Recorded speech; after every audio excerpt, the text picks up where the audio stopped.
18 वर्षाचे वय इतकं देखील कमी नसतं, जितकं लोक कमी समजतात. कमीत कमी माझ्यासाठी तरी ते वय खूप जास्त होतं. कारण की मी त्या 18 वर्षामध्ये जवळपास 36 वर्षाचा प्रवास केला होता. माझ्या आई आणि बाबांना जेव्हा मी रात्रीच्या वेळी पाहायचे, तेव्हा मला स्वतःवर कंट्रोल ठेवणं खूप कठीण व्हायचं. माझं पूर्ण शरीर घामाने भिजून जायचं.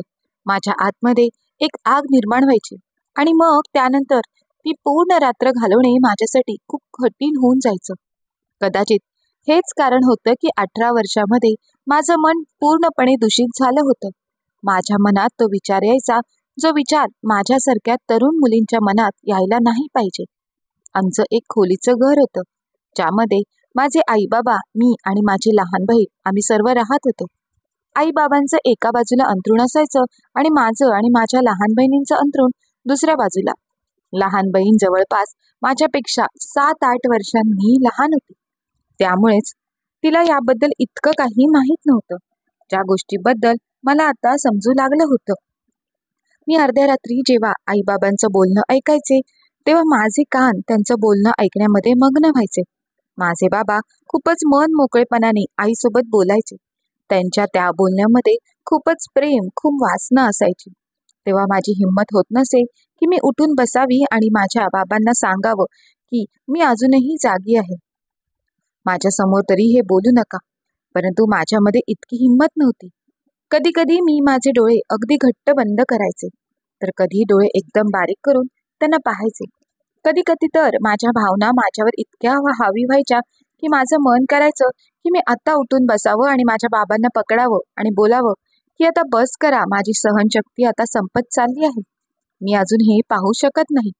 परंतु मी फक्त त्याचा विचार करत राहायचे. आमच्या घरची परिस्थिती फारशी चांगली नव्हती.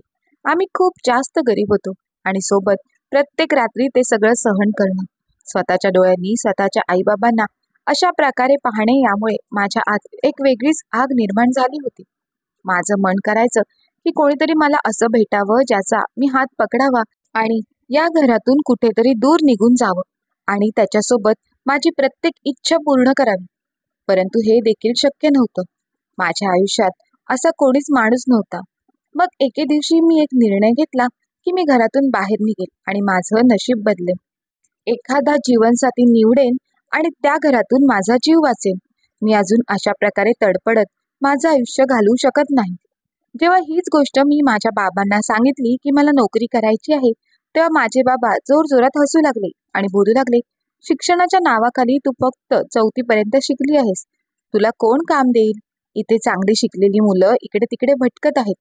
बाबांचं ते बोलणं माझ्या मनाला लागलं. मी रागातच बाबांना म्हणाले, तुम्ही बघाच, 4 दिवसात मी नोकरी शोधूनच दाखवेन आणि मग हे घर सोडून निघून जाईल. माझं बोलणं ऐकून बाबांनी रागाने मला पाहिलं आणि बोलू लागले, ठीक आहे, जा, तुझी हौस पूर्ण कर. परंतु जर 4 दिवसात तुला नोकरी मिळाली नाही तर पुन्हा या घराचा उंबरठा ओलांडण्याबद्दल विचार देखील करू नकोस. तेव्हा बाबांचं बोलणं ऐकून मला भीती वाटली होती. परंतु दुसऱ्याच दिवशी मी सकाळीच नोकरी शोधण्यासाठी बाहेर पडले. माझ्या आईला तर बोलण्याची काहीच मुभा नव्हती. ती रात्रभर बाबांचा तो त्रास सहन करायची आणि सकाळी लवकर उठायची आणि मग जेव्हा उठायची तेव्हा स्वतःचं थकलेलं शरीर घेऊन घरातील कामे करायला लागायची. तिच्याजवळ तर बोलण्यासाठी काही शिल्लकच नव्हतं. प्रत्येक रात्री बाबांना सहन करणे तिच्यासाठी खूपच कठीण होत होतं.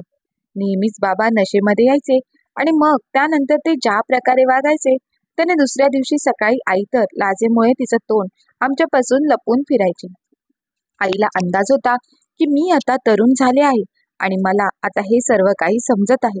त्यामुळेच आई नेहमीच तिच्या तोंडावर पदर ठेवायची किंवा माझ्यासोबत नजरच मिळवत नसे. याच सर्व गोष्टींना वैतागून तर मी नोकरी करण्याचा निर्णय घेतला होता. परंतु मला तर हे देखील माहीत नव्हतं की कोणत्या ठिकाणी जायचं आहे आणि तिथे जाऊन त्याच्यासोबत काय बोलायचं आहे. बस मी फक्त अशीच घरातून बाहेर निघाले आणि रिक्षावाल्याला म्हणाले की मला अशा ठिकाणी घेऊन चल जिथे खूप साऱ्या कंपनी असतील आणि मला तिथे नोकरी मिळेल. जी काही जमापुंजी माझ्या जवळ होती ती सर्व जमापुंजी मी त्याच्या हातावर ठेवली आणि मग तो मला एका कंपनीच्या समोर घेऊन गेला. तिथे घेऊन गेल्यावर तो मला म्हणाला, येथे रोज नवनवीन मुलींची भरती येत होते, तू देखील तुझं नशीब आजमावून बघ. मी त्याचे आभार मानले आणि कंपनीच्या आत गेले. तेव्हा समजलं की तिथे थोडेफार शिकलेल्या मुलींना कामावर ठेवलं जातं. मला समजत नव्हतं की काय करावं. बाबांसमोर तर खूप मोठ्या मोठ्या गोष्टी करून आले होते, परंतु या जगाच्या रीतीभाती मला काहीच माहीत नव्हत्या. मी रिसेप्शनिस्टला म्हणाले, मला मालकांना भेटायचं आहे. मला माझा प्रॉब्लेम स्वतः त्यांना सांगायचा आहे. माझं बोलणं ऐकून तिथे बसलेली मुलगी माझ्याकडे निरखून पाहू लागली आणि मग बोलू लागली, सर प्रत्येकाला भेटत नाही. माझ्या डोळ्यामध्ये अश्रू आले, परंतु तिला माझी अजिबात दया आली नाही. मी बाहेर जायला निघाले तेव्हा माझी नजर एका मोठ्या गाडीकडे गेली, ज्यामधून सूट बूट घातलेला एक उंच धिप्पाड माणूस उतरत होता. मला विश्वास होता की हाच माणूस कंपनीचा मालक असेल. तो जवळपास 55 वर्षाचा होता. माझ्या बाबांच्या वयापेक्षाही तो थोडा मोठा वाटत होता. त्याला बघून मला माझ्या बाबांची आठवण आली आणि बाबांचं ते बोलणं देखील, जे बोलणं ज्या गोष्टी आई आणि बाबांच्या मध्ये व्हायच्या. मला विश्वास होता की या वयामध्ये माणूस नेहमीच भावनेमध्ये अक्षरशः वेडापिसा होतो. त्यामुळेच मी काहीतरी विचार करून माझी ओढणी बाजूला केली, ड्रेस थोडा खाली खिचला, माझे केस मोकळे सोडले आणि त्याच्या जवळ पोहोचले. मला कोणत्याही किमतीत ही नोकरी पाहिजे होती आणि सोबतच एखाद्याची सोबत देखील. मी हळूच त्या माणसाला म्हणाले, सर प्लीज माझं एकदा बोलणं ऐकून घेता का? त्या माणसाने एक दीर्घ नजर माझ्यावर टाकली आणि मग स्वतःच्या गार्डकडे पाहिलं. गार्डने सांगितलं की ही नोकरीसाठी इथे आली आहे. तो माझ्या सौंदर्याला अजिबातच दुर्लक्षित करू शकला नाही. त्याने डोक्यापासून पायापर्यंत एक नजर माझ्यावर टाकली आणि मला त्याच्या मागे येण्याचा इशारा करत तो पुढे जाऊ लागला. मी देखील अगदी रुबाबात त्याच्या मागे मागे जाऊ लागले. तेव्हा ती रिसेप्शनिस्ट अगदी आश्चर्यचकित झाली, कारण की जेव्हा मी बाहेर निघाले होते तेव्हा माझा अवतार एका सभ्य मुलीप्रमाणे होता, परंतु आता मी स्वतःला अगदीच मोकळं केलं होतं. माझं सौंदर्य अगदी सगळ्यांसमोर आलं होतं. मी हसून तिच्याकडे पाहिलं. मला असं वाटत होतं जणू काय मला पहिलं यश मिळालं आहे, परंतु मला काय माहित होतं मी स्वतः माझ्या बरबादीच्या वाटेवर पाऊल ठेवलं आहे. मालक मला त्यांच्या खोलीत घेऊन गेला आणि मग त्याच्या समोर बसवलं. तो मला म्हणाला, तुझी फाईल दाखव, जेणेकरून मी पाहू शकेन की तू नोकरी करण्याच्या लायकीची आहेस की नाही. पण माझ्याजवळ तर कोणतीच फाईल नव्हती. मी नकारार्थी मान हलवली आणि सांगितलं की मी शिकलेली नाही, परंतु मला नोकरी करायची आहे. तो काही वेळ मला शांतपणे पाहत बसला आणि मग उठून माझ्याजवळ आला आणि म्हणाला, तुझे शिक्षण झाले नाही, मग तू काय नोकरी करणार? तुला तर कोणीही नोकरी देणार नाही. मी खुर्चीवर बसलेले होते आणि तो अगदी माझ्याजवळ टेबलावर बसला होता. माझ्या समोर थोडा वाकून बसला होता, ज्यामुळे माझा श्वास थांबू लागला. खूप मुश्किलीने मी म्हणाले की मला नोकरीची खूप गरज आहे. माझ्या घरची परिस्थिती चांगली नाही. माझं बोलणं ऐकून तो हसला आणि बोलू लागला, ठीक आहे, मग मी तुला एक नोकरी देण्यासाठी तयार आहे, परंतु तुला खूप मन लावून मेहनतीने काम करावं लागेल. मी अगदी हैराण झाले. त्या मालकाला पाहू लागले की माहीत नाही तो मला आता कोणती नोकरी ऑफर करणार होता.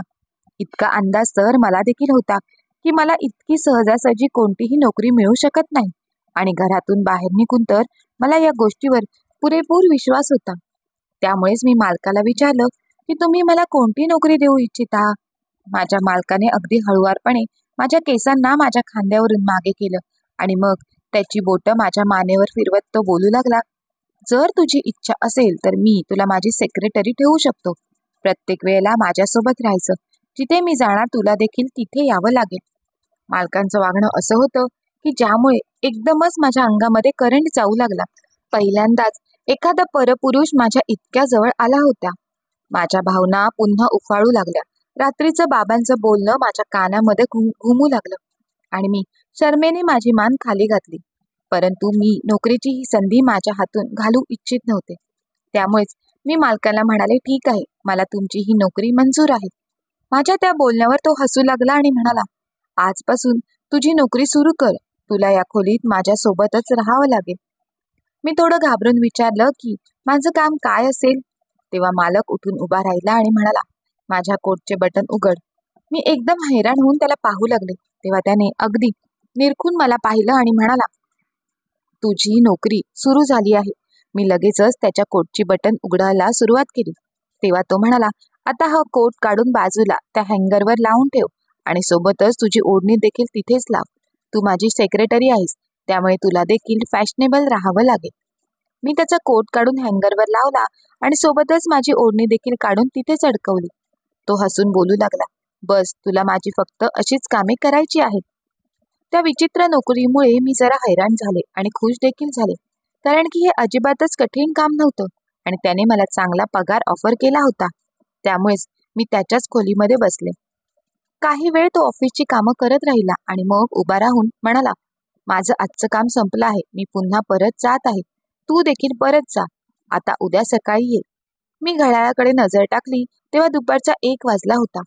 इतक्या लवकर मला घरी जायला भेटणार होतं, त्यामुळे मी अगदी आनंदाने उभी राहिले आणि माझा अवतार ठीक केला आणि सरळ घरी पोहोचले. माझ्या बाबांना मला नोकरी मिळाली आहे ही आनंदाची बातमी सांगितली. तेव्हा माझ्या बाबांचा माझ्या बोलण्यावर विश्वासच बसला नाही. ते म्हणाले, खोटं बोलतेस तू. परंतु जेव्हा मी माझ्या बाबांना सांगितलं की मी A to Z फॅक्टरीमध्ये नोकरी करत आहे, तेव्हा बाबांनी कसा तरी माझ्यावर विश्वास ठेवला. मग बोलू लागले, तू जे काही कमवशील ते माझ्या हातात ठेवायचं. बाबांचं बोलणं ऐकून मला खूप राग आला, परंतु सध्या तरी मी काहीच बोलले नाही, कारण की माझ्या डोक्यामध्ये मी हा विचार अगदी पक्का केला होता की मला या नोकरीने माझं नशीब बदलायचं आहे. मला नोकरी मिळाली आहे या गोष्टीवर विश्वास बसल्यानंतर माझे बाबा खूपच खुश झाले. मग ते स्वतः संध्याकाळी मिठाई घेऊन आले आणि मग त्यांच्या मित्रांकडे गेले. जेव्हा ते पुन्हा परत आले तेव्हा नशेमध्ये होते आणि मला आता चांगल्या प्रकारे ठाऊक होतं की आता पूर्ण रात्र काय होणार आहे. त्यामुळेच मी लगेचच बेडवर झोपून माझ्या अंगावर चादर घेतली. काही वेळच निघून गेला होता आणि मग आई बाबांचे पुन्हा तेच बोलणं सुरू झालं. बाबा पूर्ण नशेमध्ये होते आणि ते नशेच्या अवस्थेत आईला झोपू देत नव्हते. मी माझे डोळे घट्ट बंद केले होते, परंतु आईचा हळूवार आवाज माझ्या कानावर पडत होता. आज नेहमीप्रमाणे बाबांना आई विनंती करत होती, परंतु नशेमध्ये असलेल्या बाबांना आईचा विचार कधी यायचा? पूर्ण रात्र त्याच विचारात निघून गेली आणि मग जेव्हा दुसऱ्या दिवशी मी कंपनीत पोहोचले तेव्हा काही वेळानंतर मालक देखील आले. ते खूपच आनंदी होते. ते म्हणाले, आज आपल्याला शहराच्या बाहेर जायचं आहे. तिथे आपल्या नवीन कंपनीचं काम चालू आहे. तुला देखील सोबत यावं लागेल. मालकांचं बोलणं ऐकून मी घाबरले, कारण मी तर कधीच शहराच्या बाहेर गेले नव्हते. परंतु ठीक आहे, काय करणार, ही माझी नोकरी होती. त्यामुळेच मी उभी राहिले.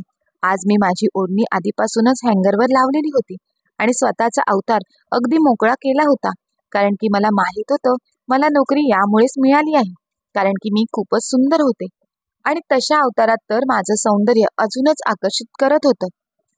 मी एक नजर आरशात टाकली आणि मग मालकांच्या मागे मागे जाऊ लागली. परंतु मी बाहेर पडण्या अगोदरच रिसेप्शनिस्टने हळूच आवाज देऊन मला थांबवलं. मी थांबून तिच्याजवळ पोहोचले तेव्हा ती म्हणाली, तुझ्या चांगल्यासाठी बोलते, ही नोकरी करू नकोस. मला त्या मुलीच्या बोलण्याचा खूप राग आला. स्वतः तर शांतपणे बसून स्वतःची नोकरी एन्जॉय करत होती आणि मला भेटलेली 1000 रुपयाची नोकरी मला सोडायला सांगत होती. मी तिरस्कारानेच एक नजर तिच्यावर टाकली आणि बाहेर निघाले. मालक माझी वाट पाहत गाडीत बसले होते आणि मग गाडी सुरू झाली. थोड्या वेळातच आम्ही शहराच्या बाहेर पोहोचलो. तिथे एका जागेवर बिल्डिंगचं बांधकाम चालू होतं. मालकाने काही वेळ तिथलं निरीक्षण केलं, कामगारांसोबत थोडी चर्चा केली आणि मग पुन्हा परत गाडीत बसले. मग मला म्हणाले, गरम खूपच होत आहे. इथे जवळच माझा एक फार्म हाऊस आहे. काही वेळ आपण तिथे थांबूया, आराम करूया. मला काहीच अडचण नव्हती, कारण सोबत राहणं ही माझी ड्युटी होती. मालकांच्या सोबत मी त्यांच्या फार्म हाऊसवर पोचले. मालक मला त्यांच्यासोबत बेडरूम मध्ये घेऊन गेले. खोलीचा AC फुल केला आणि मला त्यांच्या बेडवरच बसण्याचा इशारा केला. मी थोडं अंतर ठेवून बसले तेव्हा मालकाने मला आवाज दिला आणि म्हणाले, मीना, तू खूप सुंदर आहेस, त्यामुळेच मी तुला नोकरीवर ठेवले आहे. मालक थोडे पुढे सरकल्यावर मी घाबरली आणि AC चालू असताना सुद्धा मला घाम फुटू लागला. मी हळूच माझी नजर खाली केली तेव्हा मालक असं काही म्हणाले की मी अगदी हक्काबक्का झाले. मला मालकांकडून या अशा वागण्याची अजिबातच अपेक्षा नव्हती. नोकरीच्या दुसऱ्या दिवशी मालकाने अगदी मनमोकळेपणाने त्यांच्या भावना माझ्याकडे व्यक्त केल्या. तो म्हणाला, तू खूपच सुंदर आहेस आणि मला तुझ्यासोबत लग्न करायचं आहे. परंतु माझी एक अट आहे, या लग्नाबद्दल कोणालाच काही सांगायचं नाही. तुझ्या आणि माझ्या वयामध्ये खूप फरक आहे, त्यामुळे लोक वेगवेगळ्या चर्चा करतील. परंतु खरंच माझं तुझ्यावर खूप प्रेम आहे. मालकांचं बोलणं ऐकून मी अगदी आनंदाने उड्या मारू लागली, कारण की माझ्या आतमध्ये देखील भावनांची आग लागली होती. मला देखील माझ्या घरातून सुटका पाहिजे होती. मालक मला एक वेगळं घर द्यायला देखील तयार होते. मी काहीही विचार न करता होकार दर्शवला. मालकाने मला म्हणाले, आजच आपण लग्न करू. काही वेळातच त्यांनी एका वकिलाला आणि काही साक्षीदारांना तेथे बोलावलं आणि मग माझ्यासोबत लग्न केलं. तेव्हा मी नाही माझ्या आईबद्दल विचार केला आणि नाही बाबांबद्दल. मी विचार केला असेल तर तो फक्त आणि फक्त स्वतःचा विचार केला होता. स्वतःच्या भविष्याचा विचार केला होता. लग्नानंतर सर्व लोक निघून गेले तेव्हा मालकाने बेडरूमचा दरवाजा बंद केला आणि मग माझ्यासोबत वेळ घालवायला सुरुवात केली. सांगायला तर तो 55 वर्षाचा होता, परंतु त्याच्यामध्ये खूपच ताकद होती. काही वेळातच मी मालकांपुढे शांत झाले आणि मग हे असं रोजच होऊ लागलं. रोज मी ऑफिसला यायचे तेव्हा मालक कोणत्या ना कोणत्या बहाण्याने मला बाहेर घेऊन जायचे आणि मग तिथे जाऊन माझ्यासोबत ते वेळ घालवायचे. मला देखील त्याचं अजिबात वाईट वाटत नव्हतं किंवा चुकीचं वाटत नव्हतं, कारण की मी मालकांची बायको होते आणि आम्हा दोघांमध्ये एक नातं होतं. परंतु 1 महिना देखील निघून गेला नव्हता आणि मला समजलं की मी गरोदर आहे. माझ्या आईबाबांना तर माझ्या लग्नाबद्दल काहीच ठाऊक नव्हतं. त्यामुळेच मी सर्वात आधी मालकांना ही बातमी सांगितली की मी तुमच्या मुलाची आई होणार आहे. हे ऐकताच मालकांच्या चेहऱ्यावर आनंद ओसंडून वाहू लागला आणि मग तो म्हणाला, चल मी स्वतः तुला डॉक्टरांकडे घेऊन जातो. तो मला त्याच्यासोबत घेऊन निघाला आणि मग कितीतरी तास गाडी चालवतच राहिला. मी टेन्शनमध्ये आले. मी विचारलं की आपण कुठे आहोत, परंतु मालकाने माझ्या प्रश्नाचं काहीच उत्तर दिलं नाही आणि मग जेव्हा ती गाडी थांबली तेव्हा माझा जीवच निघून गेला. आम्ही एका खेडेगावात पोहोचलो होतो आणि गाडी एका हवेली बाहेर थांबली होती. मी हैराण होऊन मालकाला पाहिलं तेव्हा तो म्हणाला, तू माझ्या मुलाची आई होणार आहेस, त्यामुळेच मी तुला माझ्या घरी घेऊन आलो आहे. हे माझं गाव आहे. मी इथलाच मूळ रहिवासी आहे आणि या शहरामध्ये माझ्या खूप साऱ्या कंपन्या आहेत. आता तू माझ्या वारसाला जन्म देणार आहेस, त्यामुळेच तुला आता या हवेलीमध्ये राहावं लागेल. मालकांचं बोलणं ऐकून मी घाबरले. मी माझ्या आईबाबांना काहीच सांगितलं नव्हतं आणि मालक अचानक मला इथे घेऊन आले होते. मग जसं आम्ही हवेलीच्या आतमध्ये दाखल झालो तेव्हा 3 मोठ्या वयाच्या बायका मालकाला पाहून लगेच मालकांपुढे आल्या आणि बोलू लागल्या, तुम्ही येणार होतात तर आम्हाला सांगायचं, आम्ही तुमच्या येण्याची तयारी केली असती. मालकाने त्या तिघींनाही पाहिलं आणि म्हणाले, हिला बेटा, ही माझी बायको मीना आहे आणि माझ्या मुलाची आई होणार आहे. आजपासून ही याच हवेलीमध्ये राहील. त्या तिघीही हैराण होऊन माझ्याकडे पाहू लागल्या आणि जेव्हा मालकाने मला त्यांची ओळख करून दिली तेव्हा तर माझ्या डोक्यावर आभाळच कोसळलं. मालक म्हणाले की या तिघी माझ्या बायका आहेत आणि या तिघीही मला वारस देऊ शकल्या नाहीत, त्यामुळेच मी तुझ्यासोबत लग्न केलं आहे. आता तू माझ्या वारसाला जन्म देशील. मालकाने मला असं सांगितलं होतं की माझं लग्न झालं नाही, त्यामुळेच मी त्यांच्यासोबत लग्न केलं होतं. त्यांच्या 3 बायका बघून तर माझा जीवच निघून गेला. त्या तिघीही रागात बोलू लागल्या की आपल्या इथे घरंदाज बायकांसोबत लग्न करण्याचा रिवाज आहे. असं कुठल्याही ऐऱ्या गेऱ्या बाईसोबत लग्न करण्याचा रिवाज नाही. मग तुम्ही कशाला एका शहरातल्या बाईला इथे घेऊन आलात? मालक म्हणाला, मी कुठे हिला माझ्यासोबत ठेवणार आहे. ही मूल जन्माला घालेल तेव्हा ते मूल मी तुमच्या कुशीत देईन आणि मग मी तिला पुन्हा शहरात सोडून येईन. मालकाने हे सर्व माझ्या समोरच बोलून दाखवलं होतं. हे ऐकून माझ्या पायाखालची जमीनच सरकून गेली. मी हैराण होऊन मालकांकडे पाहिलं तेव्हा तो म्हणाला, आम्ही जमीनदार आहोत आणि आमचं लग्न घरंदाज बायकांसोबत होतं. घरंदाज कुटुंबासोबतच आम्ही नातं जोडतो, शहरातल्या उन्हाळ मुलींसोबत नाही. शहरातल्या बायका मुली आमच्या इकडचे रीतिरिवाज नाही पाळू शकत. मी खूप मजबुरीने तुझ्यासोबत लग्न केलं आहे, कारण की मला माझ्यासाठी वारस पाहिजे होता, माझ्या कुटुंबासाठी वारस पाहिजे होता. तू इथे काही महिन्यांचीच पाहुणी आहेस, तुला काहीही त्रास होणार नाही. आणि मग मालकाने त्यांच्या मोठ्या बायकोला सांगितलं की तू हिला हिच्या खोलीत कैद कर आणि मालकांच्या मोठ्या बायकोने त्यांच्या त्या आदेशाचं पालन केलं आणि मला खोलीमध्ये बंद केलं गेलं. मी रडत राहिले, ओरडत राहिले, दार ठोठावत राहिले, परंतु कोणालाही माझ्यावर दया आली नाही. मी माझ्या पोटावर हात फिरवला तेव्हा मला माझ्या कम नशिबावर रडू आलं. मी माझ्या आईबाबांपासून इतकी मोठी गोष्ट लपवली होती. कदाचित त्याचीच मला ही शिक्षा मिळाली होती. मी आयुष्यात अगदी वेगाने पुढे जाऊ इच्छित होते, परंतु त्या नादात मी आता तोंडावर आपटले होते. जर का मी हे पाऊल उचललं नसतं तर आज मी इथे आले नसते. आणि हा विचार करून करून माझा जीव जात होता की जेव्हा माझा मूल जन्माला येईल तेव्हा त्याला माझ्यापासून हिरावून घेतलं जाईल आणि मला एखाद्या कचऱ्याप्रमाणे फेकून दिलं जाईल. मी कसं माझं मूल त्या 3 बायकांच्या हवाली करणार होते. माझं मन करत होतं की मी माझा जीवच द्यावा, परंतु माझ्यामध्ये इतकी हिंमत देखील नव्हती. पूर्ण आयुष्य मी माझ्या बाबांना माझ्या आईला त्रास देताना पाहिलं होतं. माझे बाबा प्रत्येक रात्री माझ्या आईसमोर त्यांच्या प्रेमाचे किस्से ऐकवत असायचे. माहित नाही ते किती बायकांवर प्रेम करत होते. ते जे काही कमवायचे तो सर्व पैसा ते त्या बायकांवर उडवायचे आणि याच गोष्टीवरून आई आणि बाबांमध्ये रोज रोज भांडण होत होतं. जेव्हा आई कधी बाबांना बोलायची की मुली तरुण होत आहेत, तुम्ही असे वागू नका, तेव्हा बाबा बोलायचे, तू तरुण नाही राहिलीस, त्याला मी तरी काय करणार, स्वतःला बघ किती म्हातारी दिसतेस, तुझ्यापासून मला काही आनंद देखील मिळत नाही. मी रोज प्रयत्न करतो, परंतु तुझ्याकडून मला काहीच आनंद मिळत नाही, म्हणून मला बाहेरच्या बायका आवडतात, त्याला मी काय करू. हे सगळं बोलणं ऐकून मी अगदी शरमेने चादरीमध्ये लपून जायचे. जेव्हा कधी माझे बाबा जास्त नशेमध्ये असायचे तेव्हा खूप भांडायचे. आईला झोपच मिळत नसे. आई बाबांमध्ये रोजच्या रोज होणाऱ्या या गोष्टीमुळे मला खूपच कमजोर केलं होतं. मला माझ्या घराचा तिरस्कार वाटू लागला होता. माझे बाबा त्यांना तरुण मुली असून देखील ते असे वागत होते. कधी कधी तर माझं मन करायचं की बाबांची कॉलर पकडावी आणि बोलावी, किमान माझ्या समोर तरी हे असं काही बोलू नका. जेव्हा ते एखाद्या स्त्रीबद्दल आईला सांगायचे तेव्हा मी शरमेने लाल व्हायचे. आईची अवस्था देखील काहीशी अशीच व्हायची. आईला अंदाज होता की मला त्यांच्या या बोलण्याने रात्री जाग येते किंवा मी जागी असते. त्यामुळेच दुसऱ्या दिवशी आई माझ्या नजरेला नजर मिळवत नसायची. या सर्वांपासून वैतागूनच मी घरातून निघाले होते आणि माझी इच्छा होती की मला शांततेचे आयुष्य मिळावं. एक असा पुरुष माझ्या आयुष्यात यावा जो माझी काळजी घेईल. मोठ्या वयाच्या माणसासोबत लग्न देखील मी याच कारणामुळे केलं होतं की त्याला माझ्यासारखी तरुण बायको मिळावी, की तो मला अगदी राणीसारखी ठेवेल. माझ्या बाबांसारखी कधीही तक्रार करणार नाही, परंतु मला अंदाज नव्हता की मी स्वतःच्या हाताने स्वतःच्या पायावर कुऱ्हाड मारली आहे. मला त्या हवेलीमध्ये कैद राहून कितीतरी महिने निघून गेले. माझी अवस्था प्रत्येक दिवसाने गणित खराब होत होती. मी जेवण सोडून दिलं होतं. माझ्या सवती माझ्या जवळ यायच्या आणि माझ्यासोबत खूप वाईट व्यवहार करायच्या. मला खूप वाईट साईट बोलायच्या आणि सरळ शब्दात सांगायच्या की एकदा का मूल जन्माला आलं की तुला पुन्हा शहरामध्ये फेकलं जाईल.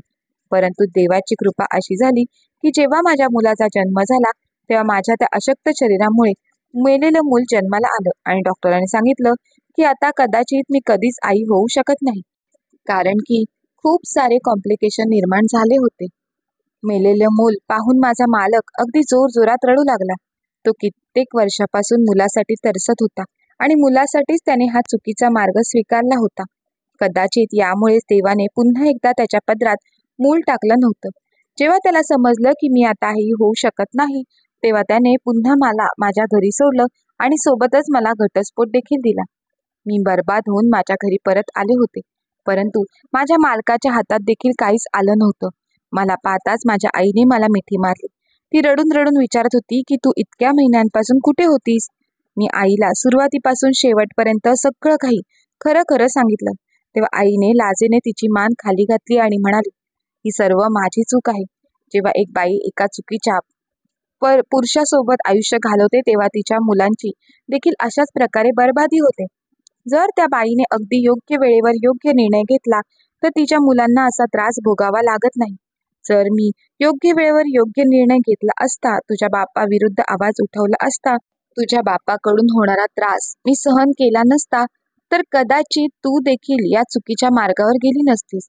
आज मी पुन्हा एकदा त्याच माझ्या घरात त्याच खोलीमध्ये कैद आहे. पण माझी ही अवस्था पाहून माझा बाप सुधारला आहे. त्याला समजलं आहे की त्याच्या चुकीच्या कामामुळे त्याच्या मुलीच्या आयुष्यावर किती मोठा परिणाम झाला आहे आणि मी देखील माझ्या चुकीची खूप मोठी शिक्षा भोगली आहे. परंतु त्याने माझ्यासोबत वाईट केलंय, पण सुख तर त्याला देखील मिळालं नाही. खरं तर सर्वांनी स्वतःच्या चुकीची शिक्षा भोगली आहे, पण आपल्या जवळची व्यक्ती चूक करते त्यावेळी आपण त्याची चूक सुधारण्याचा प्रयत्न न करता आपण त्याच्यापासून सुटका मिळवण्यासाठी प्रयत्न करतो आणि ह्या चुकीच्या विचारामुळे आपण सुद्धा आपल्या आयुष्यात काहीतरी चुकीचे करून बसतो. त्यामुळे सगळ्यांच्याच आयुष्याची वाताहात होते. म्हणून जी व्यक्ती चुकत असेल त्या व्यक्तीला वेळीच समज देऊन योग्य वेळी त्याच्यामध्येच बदल घडून आणला तर पुढे जाऊन कोणालाही वाईट गोष्टींना सामोरे जावे लागत नाही. मित्र आणि मैत्रिणींनो, तुम्हाला जर काही गोष्ट आवडली असेल तर गोष्टीला लाईक करा, शेअर करा आणि गोष्ट कशी वाटली ते आम्हाला कमेंट्स करून नक्की कळवा. धन्यवाद.